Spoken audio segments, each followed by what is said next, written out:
Amanda van Tilburg for Biznews. This week, the newly formed MK party was involved in a court battle with the Independent Electoral Commission on former President Jacob Zuma's eligibility to be included on the list of candidates of the MK party for the May elections. And we have Professor Theo Venter, a political analyst, to delve into this decision. Well, thanks for joining us, Theo. And can we ask you, this is not a surprise, is it? Well, in a sense, it is a surprise because I thought with 5 judges sitting on the bench, the technical aspects of whether somebody is eligible to go to Parliament or not would be decided on technical matters. The opposition for Zuma was arguing, I would say, extra-judicial issues in terms of the potential for violence and this and that and the other.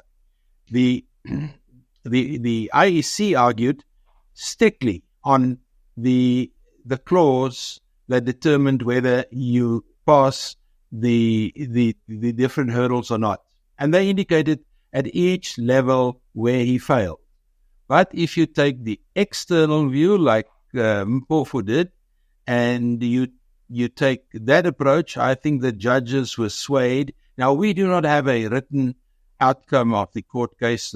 They said it will be supplied later, but it never does. But in any case, I think personally the judges took the soft option here rather than to force the technical nature of what the Constitution says, what the Electoral Act says, and they look really at other issues. And so now we have a situation that in December, when it became known that Jacob Zuma will be the face of this party, which I was warned in September last year that an MK party has been established, and I thought nothing of it. I thought it's another weirdo organizing a small little name within the 378 parties or whatever are registered for national elections.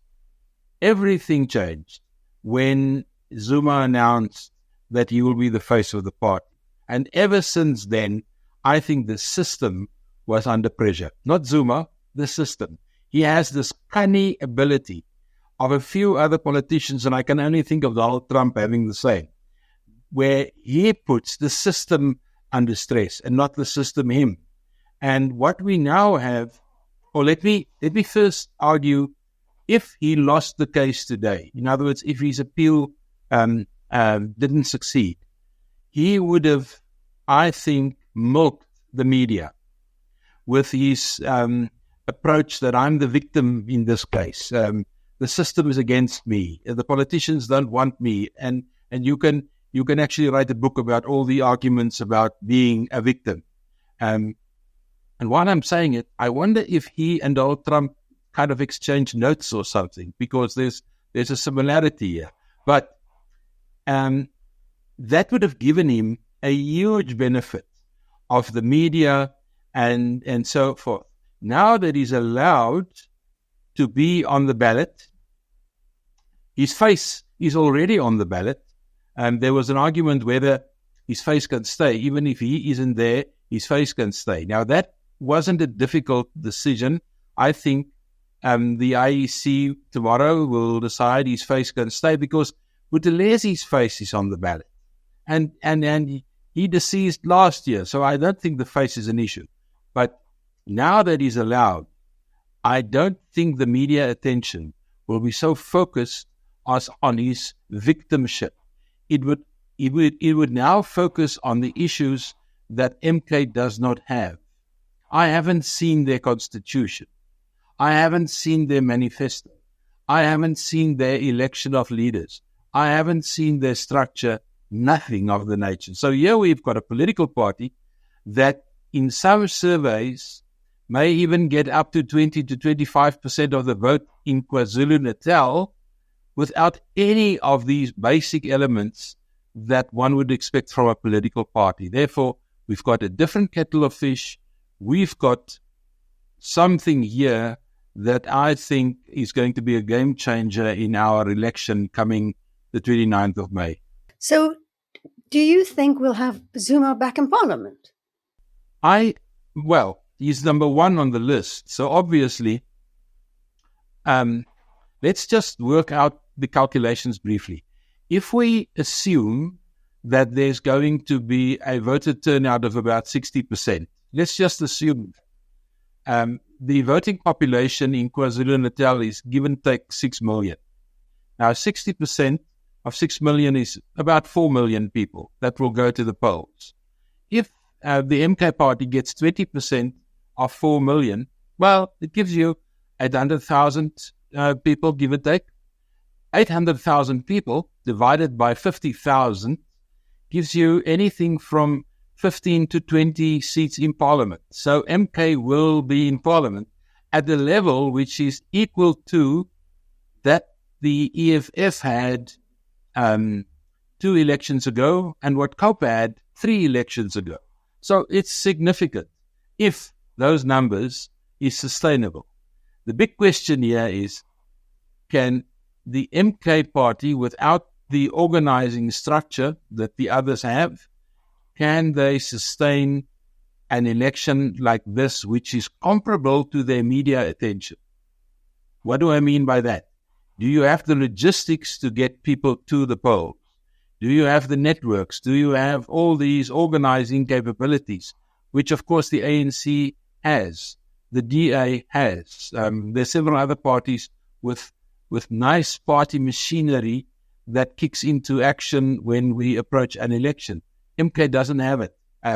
So my expectation is, yes, they're into the election now with Zuma, but whether it will have the effect that they think they're going to have now that he is allowed legally to participate in the election, I don't think so. Well, let's just get back to the IEC, because their argument was quite sturdy. And as you say, there might have been other factors that persuaded the judges to decide that, Zuma's face can be on the ballot paper. What do you think is the position of the IEC? How would the IEC be viewed after this? Well, I would play Zuma. If I'm the IEC, I'll appeal this decision to the Constitutional Court, because there's a very, very important issue here. And the issue is that certain categories of people are not allowed to stand as legislators. And there's a very specific arrangement. And I thought the arrangement is sturdy, like you said. It's cast in stone. But when the argument yesterday emerged about the remission of his sentence, is it a parole, is it a remission, is it the end of the sentence, I sensed a crack in this sturdy argument. And I think if we see the written arguments of the judges afterwards, I think they will be barking up that tree, and that is definitely appealable. So did President Ramaphosa actually leave the door open for him by that decision of the remission of his sentence? I don't think Ramaphosa thought of that. Let me explain to you. There were several cases which Nkaitobi indicated yesterday, where you get a sentence. Let's say you get a sentence for life. That means for the rest of your life. But then you are given parole, and we can think of several individuals in that case. McBride, we can think of Oscar Pistorius, we can think of several people that had long sentences. Then they receive a reprieve or a remission or a parole. The original sentence stands. The fact that they only served, let's say, 2/3 or a third, or in Zuma's case, virtually only 2 days, or maybe a week, I'm not sure, that is of academic importance. Now the judges made that of significance, and that is a very, very serious change. And I am sure once the shock of the decision is over, and I was worried when every time a decision is moved out, it's not 12 o'clock, it's 1 o'clock, it's not 1 o'clock, it's 2 o'clock, then I think our noses for analysis picks up something here is going on. But yeah, I don't think this is the end of it. But I don't think anybody can do anything anymore towards the election. What we will what we will in history pick up is the Zuma case. The Zuma case will definitely be a test case. And it may happen that once he's elected and he sits in Parliament as a backbencher, maybe a decision which means Parliament is now going to say, sorry, sir, but you got in through the wrong gate. And what so you think the Constitutional Court can't, if the IEC appeals, the Constitutional Court can't sit before the election? It will have to be after the election. Probably, and that is the sense of the wheels of justice are turning slowly. We know that the Constitutional Court justices have very, very little time for Jacob Zuma's Stalingrad strategies. At least we can give Dali Mpofu the credit that he has lost so many cases over the last 2 years trying to get Zuma out of court and out of prison and out of this and out of that. At least this one, he can tick off saying, well, at least this one, I got it right. You said in the beginning the judges took the soft option. What do you think they were actually a little bit intimidated by the prospect of violence that some of the MK parties said there could be? Without doubt. And what concerned me was the questions the judges asked during the trial indicated to me a level of uncertainty, a level of they're not exactly sure. And they grilled uMkhonto on several issues about the IEC's case. And I think that is where the difficulty started. And I would love to see how the written case is going to look, what arguments. But I think the argument is going to center around the meaning of remission. And Dali Mpofu, I think, when he argued that, listen, this sentence was 15 months, and it was remissed after 3 months. So then it stopped. I thought uMkhonto was absolutely correct saying, listen, whether he even used the case of Robert McBride. Robert McBride took somebody to court because this person called him a murderer. Because there was a case, the bombing at Magoo's Bar and everything that. So the case, eventually the judges said, no, you are freed. You received the remission of your sentence. You even received an amnesty. Now, an amnesty is, if you look at the origin of the word, amnesty and amnesia has some reference. It means if you receive amnesty, it's the system has forgotten about your sentence, or the system has completely taken your sentence out of the system. But the original court case stands. The original conviction stands. You can't get away from that. And I thought that argument was a strong argument in the case of Zuma, and that the fact that he only served a very, very small portion of his sentence was neither here nor there. So what are you predicting now, if you can, at this stage, for the election results? Because you said earlier that you think the ANC might push it over the line with some of the smaller parties. Now that MK seems a bigger factor, do you still think so? No, I don't think so. I looked at it and I thought there are 4 possible outcomes or scenarios, if you want to call it that. The first one is the dominant party continues. That means the ANC gets anything above 46%, and they have a coalition with 1 or 2 smaller parties. They make up the 51% to get Ramaphosa elected as president, and they continue business as normal. That's the one scenario. That scenario is possible, especially when we have a low voter turnout, because with a low voter turnout that is below 60%, it benefits the bigger parties like the DA and the ANC. Their systems are better, their logistics are better, and all those kind of things. That's the first scenario. The second scenario is a scenario where the ANC, due to the efficiency of the effectiveness of MK in KZN and in Gauteng and in Northwest and in Mpumalanga, so at least in 4 provinces, make up, let's say, 10% of the national vote. It sounds like incredible, but it is possible statistically. That means the EFF is going to lose votes because a lot of the MK guys are currently voting EFF, and they will now move to MK because now they've got a home, a political home, despite the fact that this party doesn't have a manifesto nor elected leadership, doesn't matter. They vote for Zuma and they vote for that kind of approach. That means the ANC can then be pushed down to a point where they have 38% of the vote, or at least below 40% of the vote. The EFF and MK together have 20% of the vote. What is the options for the ANC? Now the ANC must start looking at a grand coalition. Now it approaches the DA with 20% of the vote. So that will give them 50% plus. The question is, what happens to the MPC, the multi-party charter? Are they going to fall apart under this scenario?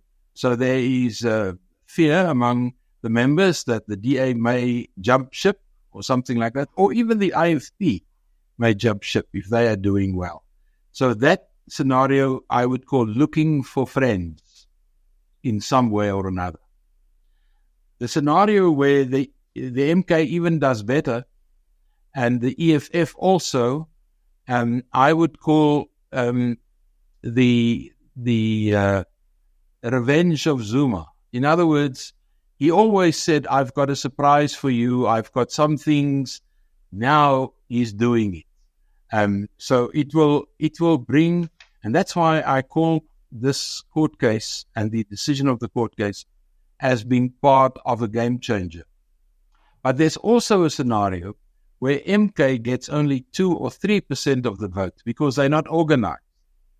And the ANC gets what we think it will get, and it will, the main opposition, the multi-party conference will be the main opposition. The EFF will suffer under these conditions. And then we were concerned really about nothing. So the MK brings in a level of uncertainty into the election. They've only been polled once. And in that poll, and we're not exactly sure about the integrity of that poll, they received 24% of the vote in KZN, which is incredible. And then the only other 3 things we have about them are 3 by-elections in which they participated, where they've got sizable support, 1 in Mpumalanga and 2 in KwaZulu-Natal. So if you take that small little sample and those 3 elections, then we have an element in this election that is almost unpredictable. Well, it's unpredictable and it's going to be quite unstable in Parliament, it seems. No, not in Parliament. Remember what happens in Parliament. And this is quite interesting that you mentioned it. 10 days after the election, or 10 days after the election result has been confirmed, Parliament must sit. And then the first order of business is the old government then stops to govern. The speaker takes over, in our case probably the acting speaker. Yeah. And he or she will then ask the 400 members of Parliament for nominations for a president, and then the president gets elected, and then he takes over, and then the whole system runs the normal way. But let's say they can't get a president elected. There's just nobody that gets 50% plus 1. What is the scenario then? Well, according to the Constitution, the Parliament then disbands, and a new election will be proclaimed within, I think, 14 working days, and then we'll have a second election to see if we can get a better result. So we must also bring that into consideration, because if these numbers are looking like they're currently looking, we are really going to have an interesting composition of Parliament 30 years after 1994. And there's going to be a lot of horse trading. It's going to be interesting to watch that as well. Thank you, Professor Theo Venter, for speaking to us. My pleasure as always.